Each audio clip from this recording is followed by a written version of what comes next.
60তম বর্ষে এবার কাল্পনিক বৌদ্ধ মন্দিরের আদলে মণ্ডপ সজ্জা তৈরি করে দর্শনার্থীদের নজর কাড়তে চলেছে বেলাকোবা নবজীবন ক্লাব। রাজগঞ্জ ব্লকের সমস্ত পুজোকে টেক্কা দেবে নবজীবন ক্লাব বলে দাবি কর্মকর্তাদের। প্রতি বছর আলাদা রকম থিম তৈরি করে রাজগঞ্জ ব্লকের শিকারপুর গ্রাম পঞ্চায়েতের বেলাকোবা বটতলা নবজীবন ক্লাব। ব্যতিক্রম নেই এবারেও। 60তম বর্ষে দুর্গাপুজোর বিশেষ আকর্ষণ কাল্পনিক বৌদ্ধ মন্দিরের আদলে মণ্ডপ সজ্জা, থাকছে আলোর কারসাজি। পুজোর বাজেট রাখা হয়েছে প্রায় 10 লক্ষ টাকা। বিভিন্ন সরঞ্জাম দিয়ে ফুটিয়ে তোলা হচ্ছে মণ্ডপ।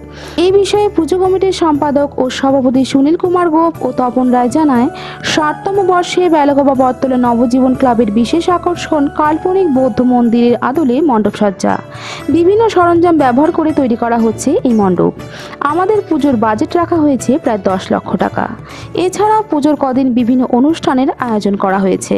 দর্শনার্থীদের নবজীবন ক্লাবের পুজোতে আসার আহ্বান জানায় পুজো উদ্যোক্তারা। এবার পুজো হচ্ছে 60তম দুর্গা উৎসব নবজীবন ক্লাবের পরিচালনায় বটতলা সার্বজনীন দুর্গাপুজো। আমাদের হচ্ছে এবার আমাদের একটা কাল্পনিক বৌদ্ধ মন্দিরের আদলে আমাদের প্যান্ডেল তৈরি হচ্ছে। সম্পূর্ণ কাঠ, বাঁশ এবং প্লাইউডের কারুকার্য করে তৈরি করা হচ্ছে এবং সঙ্গে আমাদের যেটা বিশেষত্ব সেটা হচ্ছে সম্পূর্ণটা এলইডি লাইটের মাধ্যমে ফুটিয়ে তোলা হয়। আমাদের বাজেট 9 থেকে 10 লাখ টাকা অ্যাপ্রক্স। আমাদের এখানে প্রতি বছরের ন্যায় এবছরও যেটা হচ্ছে, আমরা প্রতি বছর আমাদের এখানে একটা নতুনত্বভাবে তুলে ধরার চেষ্টা করি এবং আমাদের এখানে প্রচুর দর্শনার্থী আগমন হয় এবং তারা খুব তৃপ্তভাবে আমাদের এই পুজো দেখে, যার জন্য আমাদের সবসময় চেষ্টা থাকে এবং প্রতি বছরই চেষ্টা থাকে যে একটা নতুনত্ব করার, যাতে আমাদের এখানে প্রচুর পরিমাণ দর্শক সমাগম হয় এবং আমাদের জন্য একটা স্থান থাকে। আমরা এই চিন্তাভাবনা করেই একটু নতুনত্ব এবং বড় ধরনের পুজো করার চেষ্টা করি এবং ওই পুজোর প্রসাদ বিতরণ হবে এবং অষ্টমীর দিন আমরা যেভাবে প্রতি বছরের ন্যায় খিচুড়ি বিতরণ করি এবারও তাই থাকে।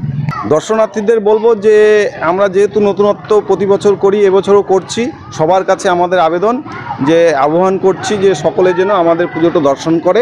এবার বেলাকোবা যে কয়েকটা পুজো হচ্ছে সবগুলো পুজোই ভালো হচ্ছে। এখানে আমাদের পাশেই আমাদের বিধায়কের পূজা, এটা এবার 50তম পুজো, ওই পুজোটাও ভালো হচ্ছে। এখানে বেলাকোবা বাবুপাড়া, মানে বেলাকোবার যে 8-10টা পুজো হয়, এবার সবকটা পুজোই স্ট্যান্ডার্ডটি ভালোই আছে। আমরাও থাকি কম্পিটিশনের মধ্যে। দেখা যাক, এবার আমরা চেষ্টা করছি একটা নতুনত্ব একটা প্যান্ডেল দেওয়ার জন্য। আর বটতলার পুজোর জন্য বেলাকোবা বটতলাবাসী বটতলার পুজোটা মানে দেখার জন্য মুখিয়ে থাকে। এটা মানে ভাবে যে বটতলা একটা কিছু করবে। এবারও আমরা চেষ্টা করছি, দেখি এখন কতটুকু কি হয়। আলোকসজ্জা অ্যাকচুয়ালি অনেকেই তো বলে চন্দননগর, আমরা বেকার ওগুলো বলে লাভ নেই। আমাদের জলপাইগুড়ি থেকেই আমাদের আলোকসজ্জা হচ্ছে। আলোকসজ্জার মধ্যে ধরেন এলইডির গেট থাকছে, আর সঙ্গে টোটাল রাস্তাতেই এলইডির বোর্ডগুলো থাকবে। এবার শিলিগুড়ি কুমোরটুলি আমাদের বাজেট এই 9-10 লাখ টাকার মধ্যেই হবে আর কি। টোটাল মোটামুটি একটা আমরা আইডিয়া যেটা করছি যে 10 লাখ টাকার মধ্যে হয়তো সেটা কমপ্লিট হয়ে যাবে। দর্শনার্থীদের বলবো যে দুর্গাপূজায় সবার ভালো কাটুক, আপনারা আসেন, আমাদের পুজোটাকে উপভোগ করেন এবং মানে শুভ শারদীয়ার আগাম শুভেচ্ছা।